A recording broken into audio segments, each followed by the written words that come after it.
අපි කැමති නෑ මේ යුක්තිය ඉතුරුනෝනු මාස 71 මාස 72 මාස 73 වශයෙන් මේ අසාධාරණය මේ ඝාතනය යට ගැහුණු නොවිසඳුණු කාලය දිග්ගැස්සෙනවට මේ රටේ වර්තමාන ආණ්ඩුව බිහිවීමේදී මේ රටේ ජනතාවට තමන්ගේ පොරොන්දු අතර ලබා දුන්නා මේ පාස්කු ප්‍රහාරයේ වින්දිතයින්ට යුක්තිය ඉෂ්ට කරලා දෙනවා කියන කාරණාව. දැන් ආණ්ඩුව පත් වෙලා මාස 6ක් යන තැන මේ වෙනුවෙන් උනන්දුවක් දක්වන මේ යුක්තිය වෙනුවෙන් වෙහෙසවන නිරන්තරයෙන් අවදියෙන් ඉන්න ජනතාව අතර තියෙන ප්‍රශ්නය තමයි තාම දැනෙන වෙනසක් දැනෙන යුක්තියක් හැඟෙන යුක්තියක් ඉෂ්ට උනේ නෑ නේද කියන කාරණාව. මේ පාස්කු ප්‍රහාරේ මල සිරුරු විකුණගෙන කන ඒවල තියෙන මස් වැදලි රහ කර ඇද කන ගිජුලිහිනියෝ වගේ එවුන් කාලෙන් කාලෙට පියාඹලා එනවා. අපි දැක්ක ඡන්දේ කාලෙදී අර උදේ ගම්මන් පිළ කියලා ඒ වගේ ගිජුලිහිනියෙක් ඇවිල්ලා මේ පාස්කු ප්‍රහාරේ ඒකට කන්න පුළුවන් ඇට විදුළු මස් කෑලි කන්න පටන් ගත්තා. දැන් ඒක බඩ පුරවගෙන හරි අහිස් බඩ හරි පැත්තකට වෙලා ඉන්නවා. දැන් ඊයේ පෙරේද අපි දැක්කා ගලබඩත්තේ ඥානසාර අන්න ඒ වගේ පාස්කු ප්‍රහාරය විකුණන් කන කිජුලිහිනියේ නැවත මාධ්‍යයට ඇවිල්ලා මේ මහ මොලකරු මේ පාස්කු ප්‍රහාරය ගැන පොරටෝක් දෙමින් ඉන්නවා. පොරටෝක් ඉෂු කරනවා.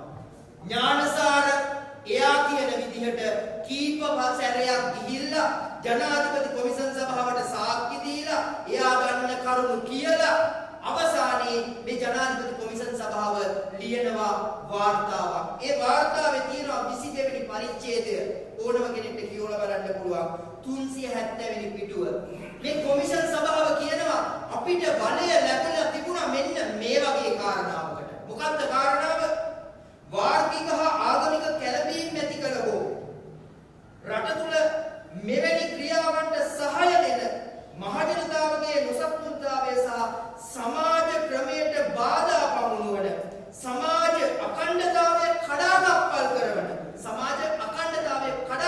කරවන වාර්ගික කැළඹීම් ඇති කළ පුද්ගලයන් සංවිධාන හඳුනා ගැනීමට පරීක්ෂණ කොමිෂන් සභාවට බලය ලැබුණා. සමාජය කඩාකප්පල් කරන සමාජය කලබන සමාජය කොටින්ම විනාශ කරන එවුන් සහ සංවිධාන මොනවද කියලා හඳුනගන්න කොමිසමට බලය තිබුණා.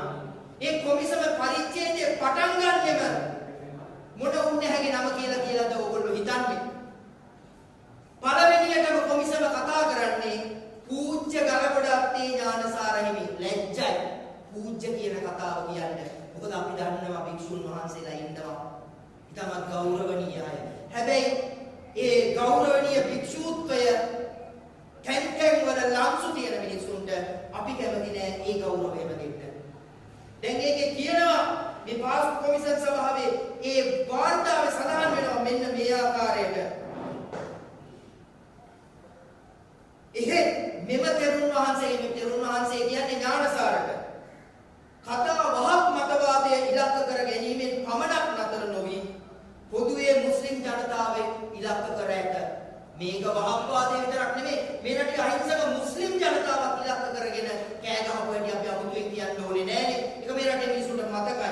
එහෙම කරලා කෙසේ වෙතත් මේ තෙරුන් වහන්සේගේ සමහර ක්‍රියා සහ ප්‍රකාශ මුස්ලිම් තරුණයින් අන්ධවාදයට තල්ලු වීමට සහ සහරාන් සමග එකතු වීමට හේතු වී තිබේ. සහරාන්ට ඕන වුණා මේකේ මුස්ලිම් අන්ධවාදයට කාඩස්ලා එකතු කරන්න. අන්න ඒ වැඩේ හොඳට කරලා දුන්නා කියලා තමයි මේ වාර්තාවේ කියන්නේ ඥානසාරට. ඥානසාරගේ කයිවාරුව ඔය ෆැක්ට්ස් ඔක්කොම තල්ලු කරේ මේ රට අන්තවාදීන්ට සහචරව සපයන තැනට. අපි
සම්බන්ධයෙන්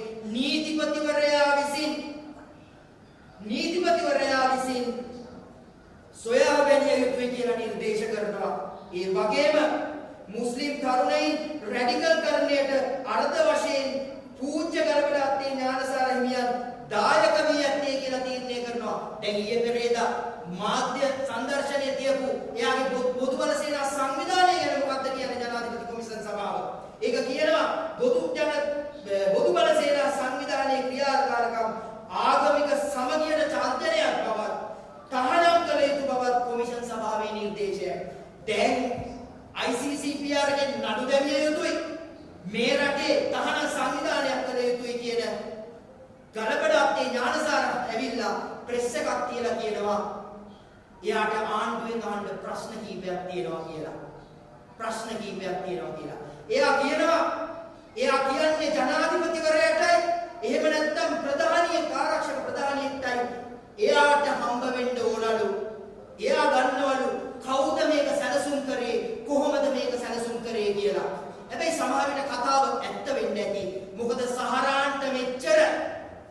සහරාන්ට මෙච්චර මේ වැඩේ කරගන්න උදව්පදව් දුන්නු ඥානසාර ඔහේ ඉතුරු සැලසුම් ටිකක් දන්නව ඇති. ඒකින්ද අපි අපරාධ පරීක්ෂණ දෙපාර්තමේන්තුවට කියනවා වහාම ඥානසාරව ගෙන්නලා මේ සම්බන්ධයෙන් ප්‍රශ්න කළ යුතුයි. පාස්කු ප්‍රහාරය සම්බන්ධයෙන් තිබ්බ කොමිෂන් සභාවේ දෝෂ දර්ශනයට ලක් කරලා නිර්දේශ නිකුත් කරලා සංවිධානය තහනම් කරන්න ඕන කියන ඥානසාරට ඕන විදියට කාදිනල්තුමාව ප්‍රශ්න කරන්න ඕන. දැන් එහෙම දෝෂ දර්ශනයට ලක් වෙච්ච නඩු පැවරිය යුතුයි කියන ඥානසාරව ජනාධිපතිවරයා හම්බෙන්න යන්න ඕන.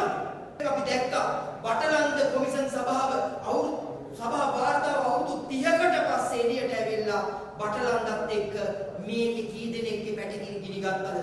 රනිල් වික්‍රමසිංහල භූමිතෙල්ලා ගැරන්ටි වගේ නලියන්න ගත්තා. ඒ වර අල් ජසීරාවෙන් එළියට එනකොට අපි මේ ආණ්ඩුවට කියනවා ඔබට වගකීමක් තියෙනවා. මේ පාස්කු ප්‍රහාරය සම්බන්ධයෙන් අපි හඬ ගාලා ඉල්ලන ඉල්ලීම අතර තියෙන ප්‍රධාන ඉල්ලීමක් තමයි මේ ජනාධිපති කොමිෂන් සභාව වාර්තාව එළියට දෙන්න. මේක ජනගත කරන්න. මොකද අන්න එතකොට ආණ්ඩුවට මහන්සි වෙන්න දෙයක් නැහැ. මේකේ තියෙන කරුණු ටික අරගෙන අට බටලන්දේ කොමිෂන් වාර්තාවෙන් මේ අපරාධකාරයින්ගේ අපරාධ කැරක්ටර් ගිනි තිබ්බා වගේ අපිට පුළුවන් මේවා එලිපිට කතා කරන්න. මේ වාර්තා අපි ගාව තියෙනවා. මේවා කතෝලික සභාවට දීලා තියෙනවා. හැබැයි ඒවා අපිට එලිපිට අරන් කතා කරන්න අයිතියක් නැහැ. හැකියාවක් නැහැ, නිදහසක් නැහැ. දෙන්න පිටු 60 70 අපිට ඒවා එළියට දෙන්න. අපි එතකොට ඔය රනිල්ල වටලන්දෙන් එළියට ආවා වගේ මේ ජනාධිපති කොමිෂන් සභාව වාර්තාව හරහා පාස්කු ප්‍රහාරේ ඥානසාරට ඕන මහමොල කරුව නෙමෙයි සැබෑ මහමොල කරුව අපි එළියට ගන්න. මොකද මෙච්චර කාලයක් මේ අවුරුදු 6ක් පිරෙන්න එන තැන මේක ඇදගෙන ආවේ අපි එහෙන් හොයාගත්ත නීත්‍යානුකූලව කට ඇරලා කකුල් දෙකක් හිටගෙන කියන්න පුළුවන් ඒවා. දැන් සුරේෂ් සලේලගේ ප්‍රශ්නේ එළියට ආවේ ඒවා ජනාධිපති කොමිෂන් සභාව වාර්තාවල නොතිබ්බට සලේලා හොට පැටලෝ ගත්තා අර පාද සිරිල් ගාමිණීට නඩු දාලා. ඊට පස්සේ channel 4 නාලිකාවේ සුරේෂ් සලේලගේ නම් එළියට ආවයින් පස්සේ අපිට පුළුවන් වුණා එල්ලිපිට ඔවුන්ට අදාළ චෝදනා ගොනු කරන්න, චෝදනාත්මක ඔවුන්ට විරුද්ධව කතා කරන්න. අපිට මේ නිදහස ඕන ජනාධිපතිතුමා. මේ කොමිෂන් සභාව වාර්තාව එළියට ආවොත් අපි බය නැතුව අපි එතත් කාටවත් බය වෙන්නේ නැහැ. අපි හෙටත් බය වෙන්නේ නැහැ. අපිට ඒ නිදහස ඕන. මේ රටේ මිනිසුන්ගේ සල්ලි වලින්, මේ රටේ මිනිසුන්ගේ බදු මුදලේ ඒ ගත්ත කොමිෂන් සභාව වාර්තා තව අවුරුදු 30කින් 40කින් නෙමෙයි. දැන් මේ අපරාධය සිද්ධ වෙලා මේ අවුරුදු 6 ඉවර වෙන්න ඉස්සෙල්ලා අපි හිතනවා මේ අවුරුදු 6 සමරන්න කලින් ජනාධිපතිවරයා මේක අපිට එළියට දෙවි. ඒකට 21 වෙනිදා වෙනකම් අප්‍රේල් 21 වෙනිදා වෙනකම් කල් තියෙනවා.